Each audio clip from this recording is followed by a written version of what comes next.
Donc l'exercice 1, observation d'un phénomène lié au laser. On utilise un laser produisant une lumière de longueur d'onde lambda placée devant une fonte de largeur A. Voir schéma suivant, document 1. On observe la figure suivante, document 2, constituée de taches lumineuses sur un écran E placé à la distance grande D de la fonte. 1. Quel est le nom de phénomène observé? Donc le schéma, voici le schéma qu'ils ont donné. Donc la question, quel est le phénomène observé? Le phénomène, c'est le phénomène de diffraction. Donc, première question, le phénomène observé est la diffraction.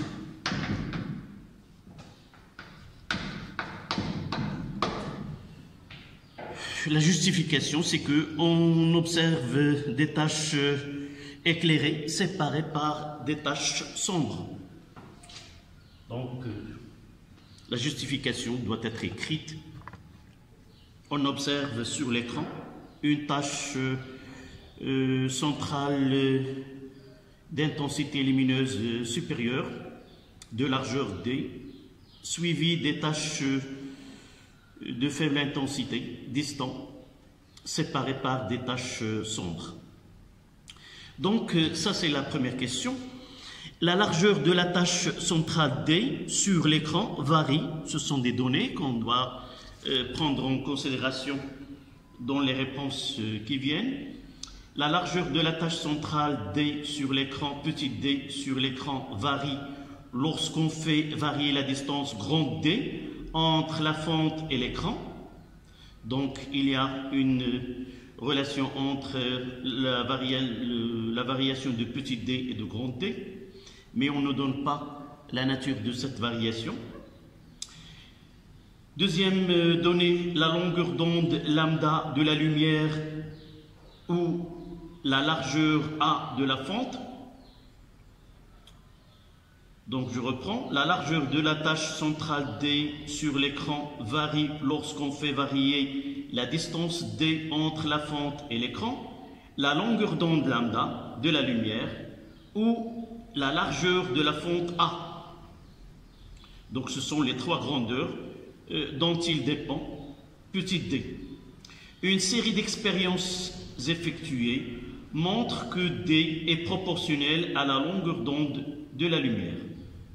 Donc il nous donne une seule relation qui lie la nature de cette dépendance entre la longueur d'onde et D. Une série d'expériences effectuées montre que D est proportionnel à la longueur d'onde de la lumière. 1-2. K, dans les expressions suivantes, est une constante sans dimension. On propose les formules suivantes. Voici les 4 formules proposées. 1. Il nous donne que D est égal à K fois lambda fois D sur A. La deuxième relation, D est égal à K fois lambda fois D sur A carré. La troisième relation, D est égal à K fois A fois D sur lambda. Et la quatrième relation, D est égal K fois lambda fois D carré sur A carré. Et la cinquième relation, c'est que D est égal à K fois lambda, K fois A fois lambda fois D. Voilà. Ce sont des relations proposées. Donc, la question, laquelle peut-on éliminer, justifier la réponse? Laquelle de ces quatre doit être éliminée en tenant compte de considérations précédentes? Si je relis les données, on voit qu'il y a une dépendance entre D et lambda et A et grand D, mais sans donner la nature de cette dépendance. Mais une seule phrase qui est précise, c'est que une série d'expériences effectuées montre que D est proportionnel à la longueur d'onde lambda. C'est-à-dire, ce qui est certain dans ces 5 relations, un fait expérimental que lambda elle est proportionnelle à la longueur d'onde, D est proportionnelle à la longueur d'onde lambda. On voit dans cette relation 1 qu'il y a une proportionnalité si on change D en fonction de lambda. Donc la constante de proportionnalité, ça sera 4D sur A. Donc elle est conforme avec les données expérimentales. Celle-là aussi, elle est conforme parce qu'il y a une proportionnalité si on garde A et D. Donc D est proportionnel à lambda. Dans ce cas-là, D n'est pas proportionnel à lambda, donc celle-là n'est pas conforme, celle-là conforme et celle-là conforme. Donc ce 1,2, la deuxième question 1,2, seule la relation 3 n'est pas conforme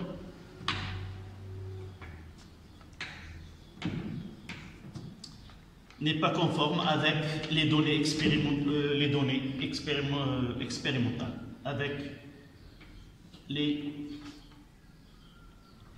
données expérimentales.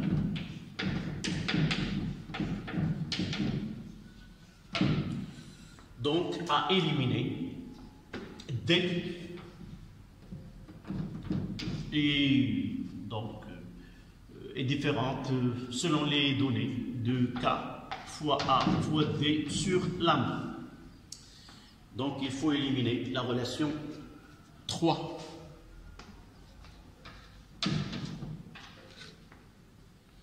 Ou si nous mettons égal, nous devons barrer.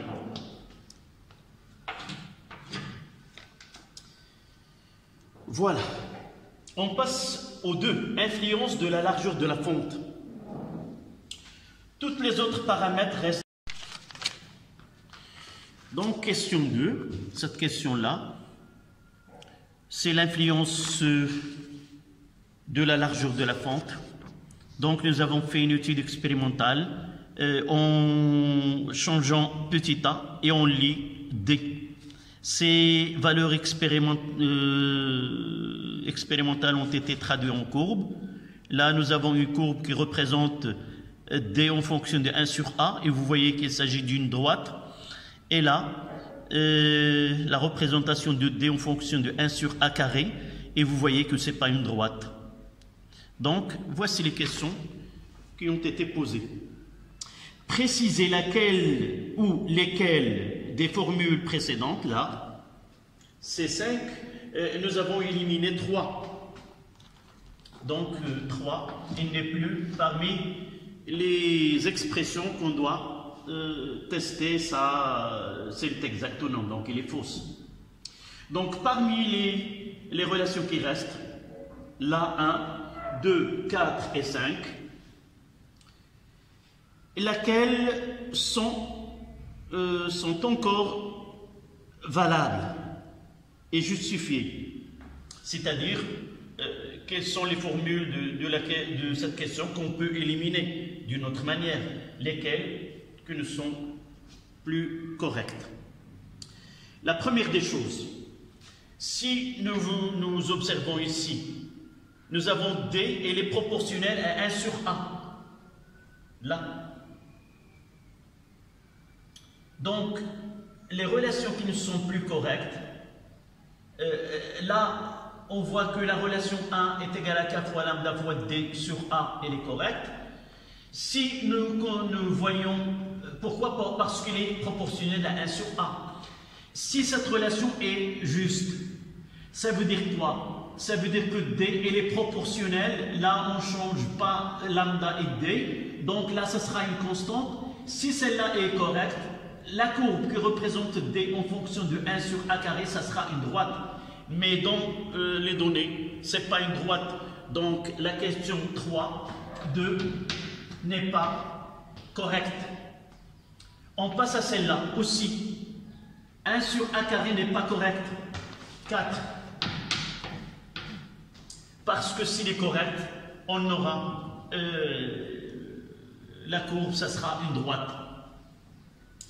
Et cette courbe-là, nous voyons que 5, la relation entre D et A, c'est une relation de proportionnalité. Ça veut dire que si nous représentons D en fonction de A est une droite, mais nous avons déjà vu que D elle est une droite en fonction de 1 sur A carré. Donc la relation 5 aussi n'est pas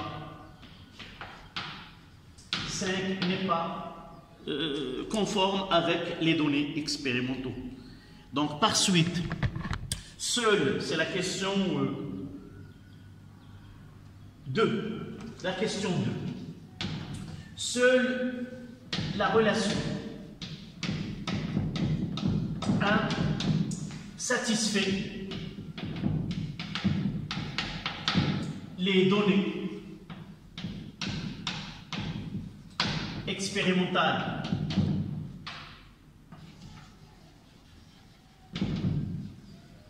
Les données expérimentales du paragraphe 2 de D, ou plutôt D, en fonction de 1 sur A et D en fonction de 1 sur A carré.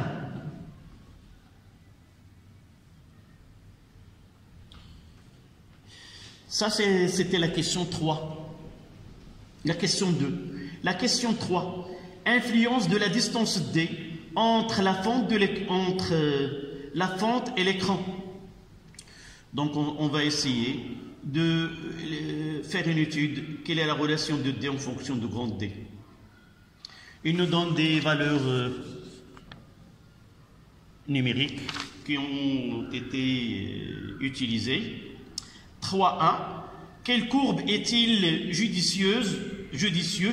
quelle courbe est-il judicieux de tracer pour vérifier la réponse de la question précédente? Là, la question précédente, la seule qui est correcte ici, la seule qui est correcte, c'est D est égal à K fois lambda fois D sur A. Donc, ils nous ont proposé, à partir de ces données expérimentales, quelle courbe on doit tracer afin de vérifier que cette relation elle est correcte, elle est juste. D'accord? Donc, à partir de cette relation, nous avons des données de D et de petit d. Pour vérifier que celle-là elle est juste, il suffit de tracer la courbe D est égale à F de grand D. Et qu'est-ce que nous allons trouver comme courbe?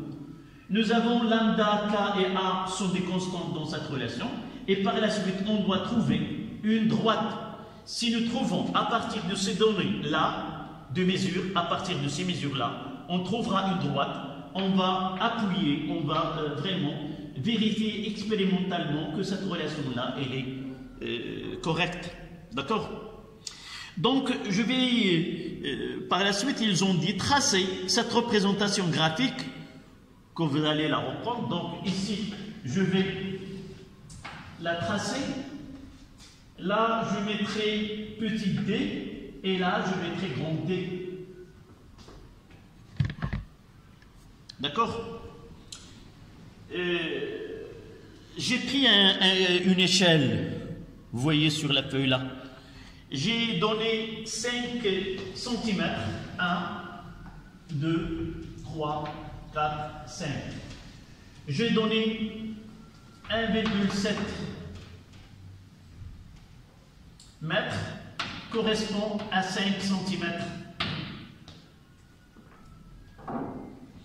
Et de là, je vais reproduire ce tableau en fonction de D.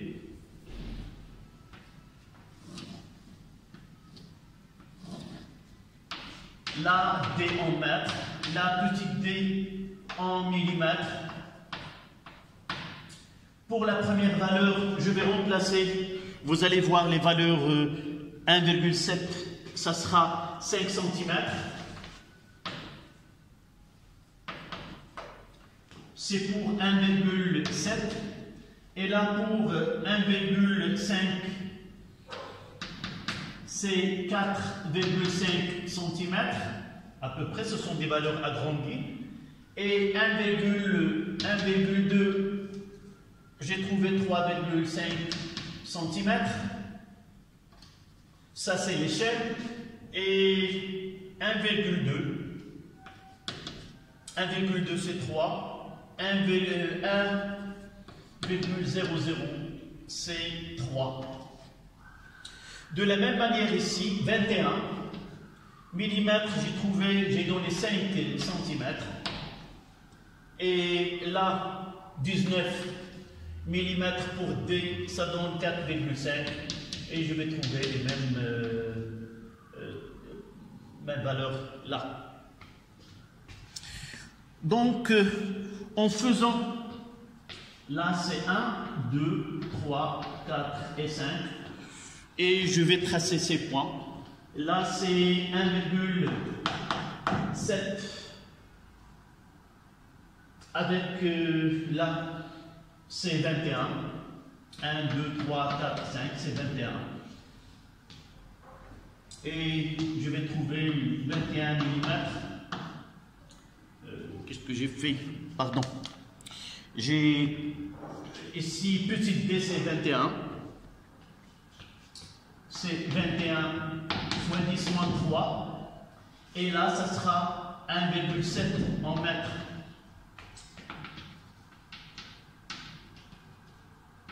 Voici le premier point. Et pour 1,5, c'est 4,5. 1, 2, 3, 4, 4,5 là, avec 4,5.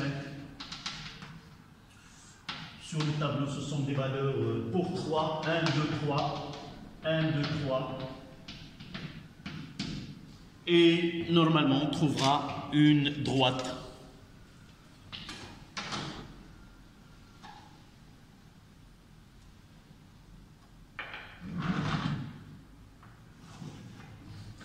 Normalement, ce sera des valeurs.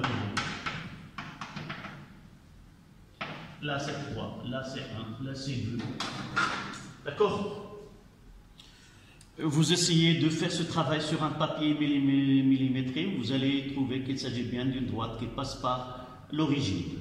Donc, c'était la question 3.2. Tracez cette représentation graphique, calculez le coefficient directeur P de cette droite.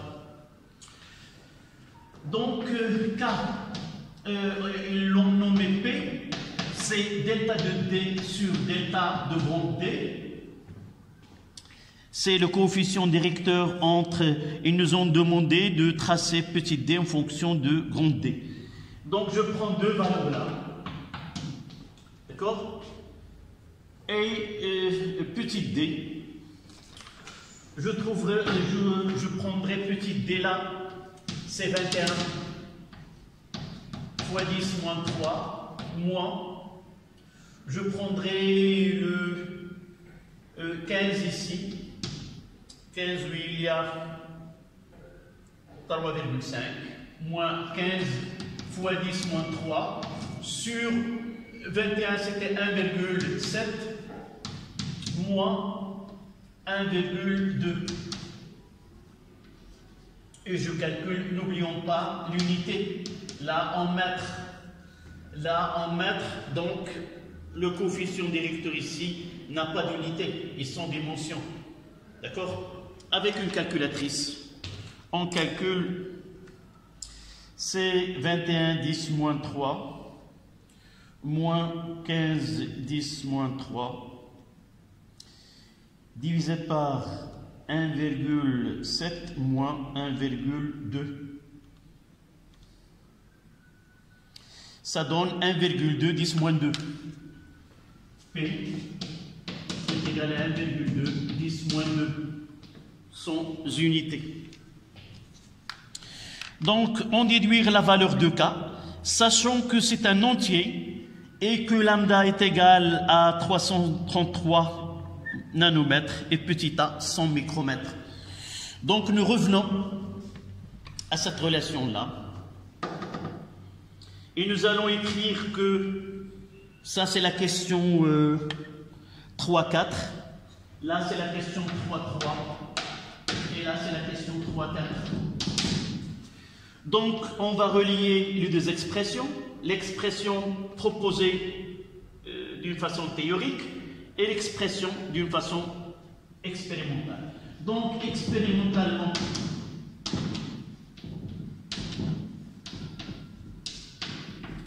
nous écrivons que D, là que D est égal à P fois grand D, c'est-à-dire que petit d est égal à 1,2 10 moins 2 fois grand D.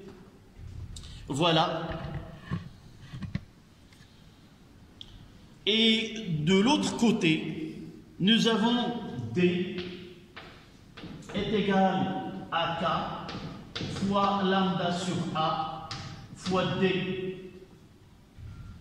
En comparant les deux expressions, celle-là et celle-là, nous constatons que K fois lambda sur A est égal à P, qui est égal à 1,2 10 moins 2.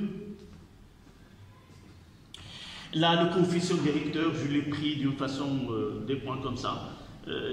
Peut-être si vous choisissez d'autres points, vous trouvez une valeur qui est très proche de celle-là.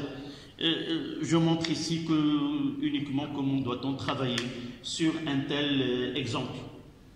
Donc, de là, je tire que petit d, donc je vais revenir là.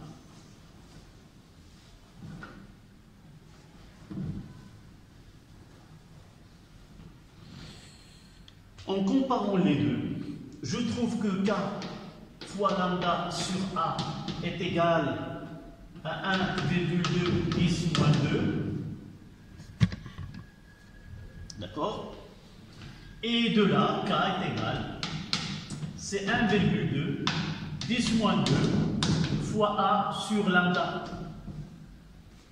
Il suffit de faire l'application numérique. C'est 1,2 10 moins 2. Les données A, c'est 100 micromètres fois 100 fois 10 moins 6. On travaille dans ils nous ont dit que la constante K est sans unité, donc il vaut mieux de travailler dans le système international afin de ne pas se tromper dans les calculs. Sur lambda, qui est égal à 6,33 nanomètres, c'est 10 moins 9. Ils nous ont dit qu'il a une valeur K est un entier. On fait le calcul. Donc 1,2 10 moins 2 fois 1 fois 10 à la puissance moins 4, c'est 100 fois 10 moins 6, c'est 10 moins 4, divisé par 633 10 moins 9. Et ça donne 1,9, c'est presque 2. Donc on prendra que K 2. Cette valeur-là, c'est 1,9.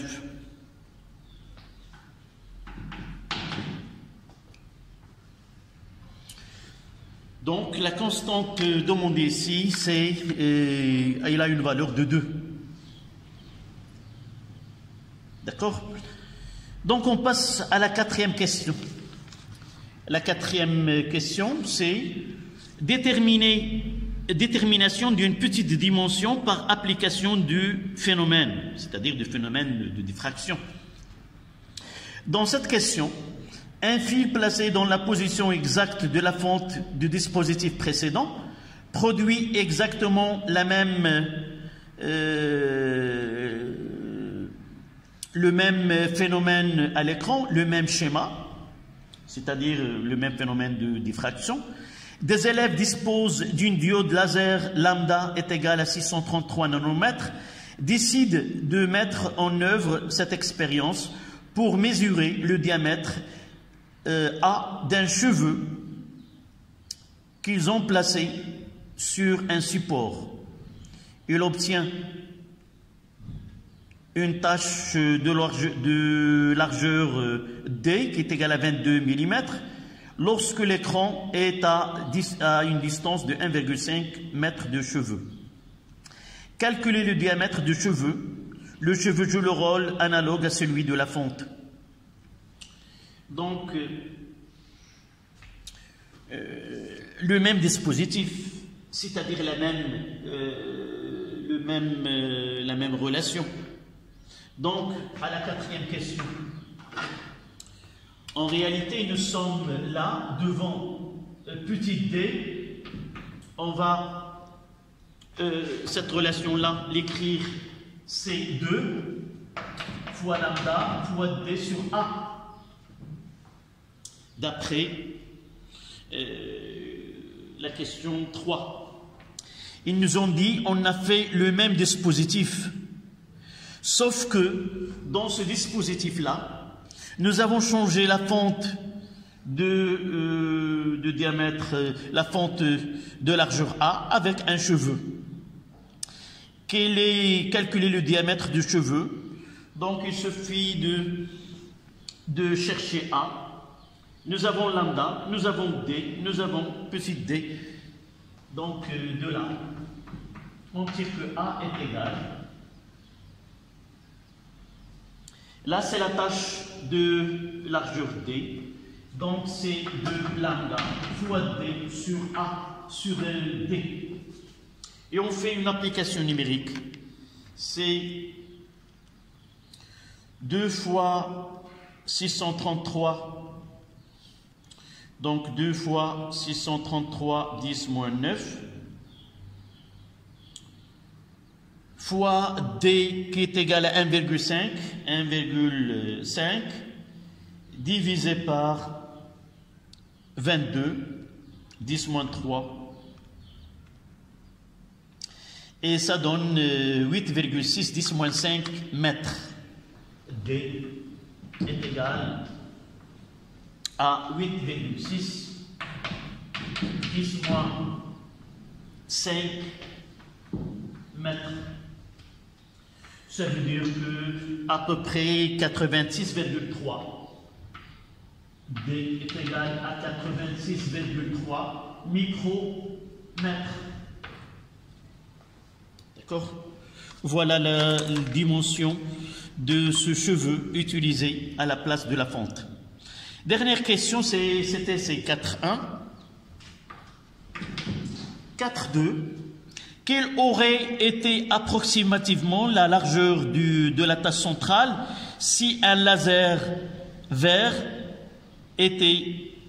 avait été utilisé à la place du laser rouge?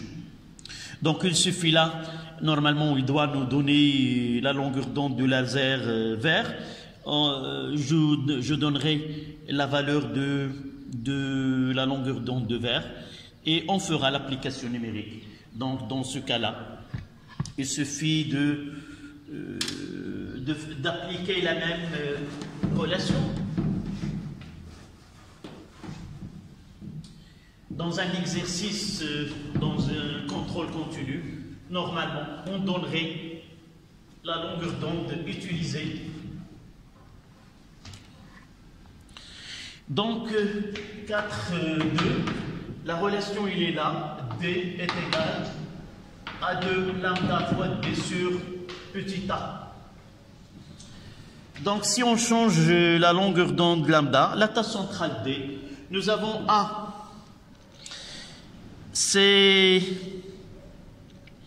On est toujours dans le cheveu. Là, ce petit a,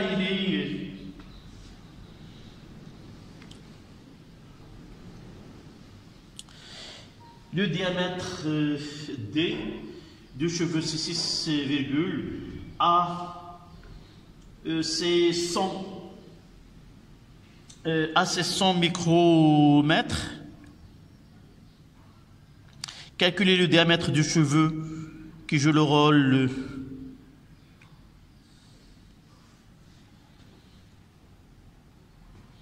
donc 4,1, c'était le diamètre du cheveu. Nous avons appliqué cette relation-là.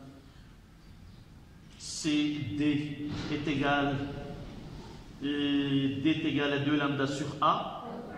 Donc A est égal à 2. Et nous avons remplacé D, c'est 22. Là, nous avons utilisé petit D, c'est 22. Donc, je n'ai pas fait les calculs ici. Pour en savoir comment j'ai fait sur 86, CA est égal à 2 fois 633 fois 10 moins 9 fois D qui est égal à 1,5 divisé par le diamètre, la tâche c'est 22 fois 10 moins 3. Voilà comment j'ai trouvé ce 8,6 10 moins 5 ou 86. J'ai fait l'application numérique sans la présenter sur le tableau. Donc 2 fois 633 fois 10 moins 9 fois 1,5 divisé par 22 10 moins 3 et ça donne 8,6 10 moins 5 mètres. Ça veut dire que le diamètre de cheveux utilisé en 4.1, c'est 86,3 micromètres. Maintenant, la question 4.2. Quelle aurait approximativement la largeur de la tache centrale si un laser vert avait été placé au lieu de rouge? Donc là, la tâche sol D, on cherche D pour lambda. Donc on aura D' qui est égal à 2 lambda prime fois D sur A. En réalité, dans cette partie, on ne doit pas changer ni D, ni A. Et par la suite, on aura D' sur D est égal à lambda prime sur lambda. Et de là, je tire D' est égal à D fois lambda prime sur lambda. Il suffit de connaître, nous avons petit d qui est égal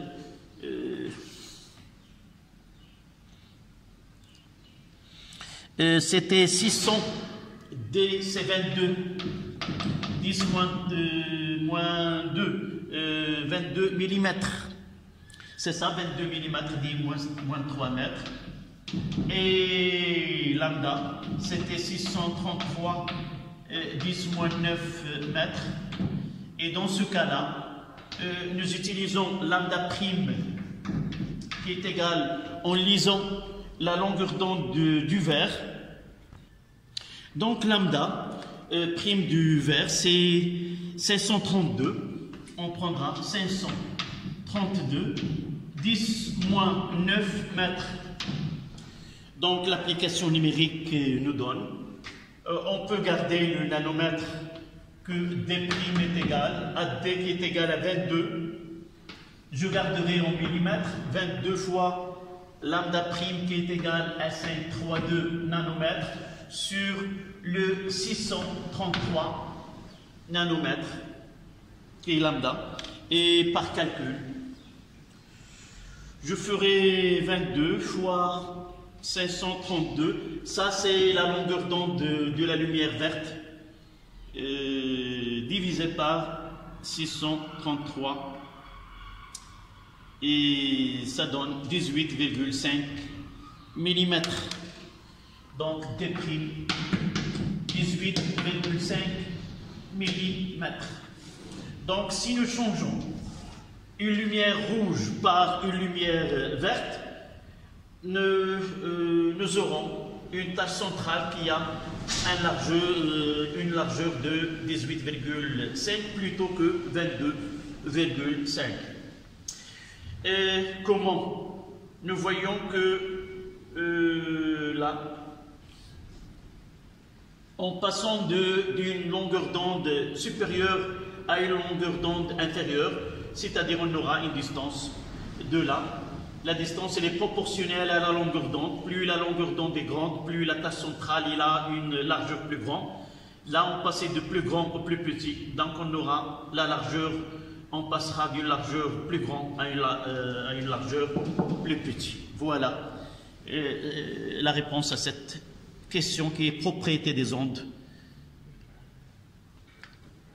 En utilisant là, si vous voulez, un mixage entre l'aspect théorique et l'aspect expérimental.